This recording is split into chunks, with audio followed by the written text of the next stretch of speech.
Finally last exam question पे आ गए हैं एनसीईआरटी एक्सरसाइज 7.2 का, और यही क्वेश्चन आपका आर.एस. अग्रवाल एक्सरसाइज 9A का एग्जाम्पल नंबर 3 है। इक्विलेटरल ट्रेंगल के तीनों एंगल का वैल्यू 60 डिग्री होता है, ये बात हमें प्रूफ करना है। तो इक्विलेटरल ट्रेंगल है तो ये बात तो पक्की है कि तीनों साइड आपस में बराबर होंगी, ठीक है, मतलब ये लेंथ सब बराबर होंगी।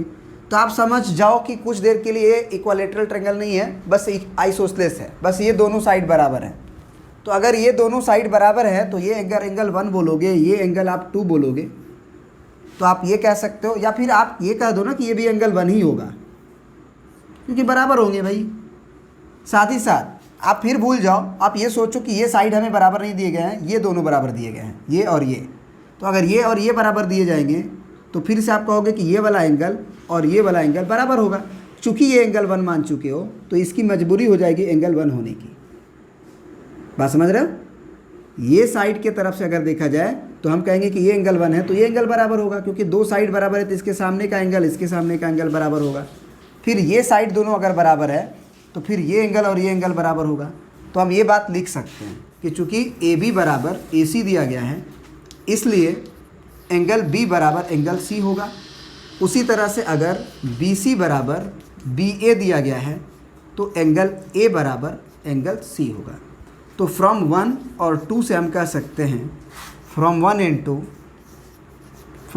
2 एंगल A बराबर एंगल B और बराबर एंगल C, और तीनों को हम मान लेते हैं एंगल 1 लेट, ठीक है। अब हम कह सकते हैं कि in triangle ABC sum of angle, यानी कि angle A plus angle B plus angle C की बात किया जाए तो ये 180 डिग्री होगा।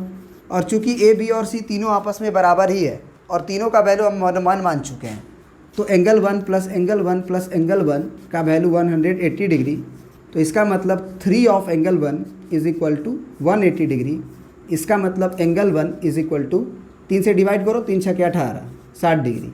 तो इस तरह से 1 का वैल्यू 60 डिग्री आ गया। तो A और B और C तो बराबर ही थे, तो वहाँ से हम लिख सकते हैं दिस सिंप्लाई एंगल A बराबर एंगल B बराबर एंगल C बराबर 60 डिग्री।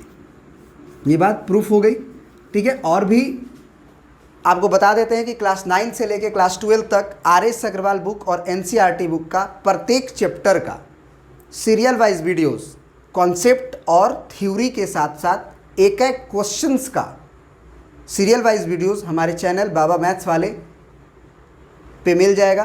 प्लेलिस्ट में आपको जाना पड़ेगा बेसिकली, और वहाँ से आप सारे चीज़ को, है ना, देख सकते हैं और समझ सकते हैं, और बिल्कुल फ्री है, कोई कॉस्ट नहीं लग रहा है, आप आराम से देख सकते हैं और एंजॉय कर सकते हैं, है ना।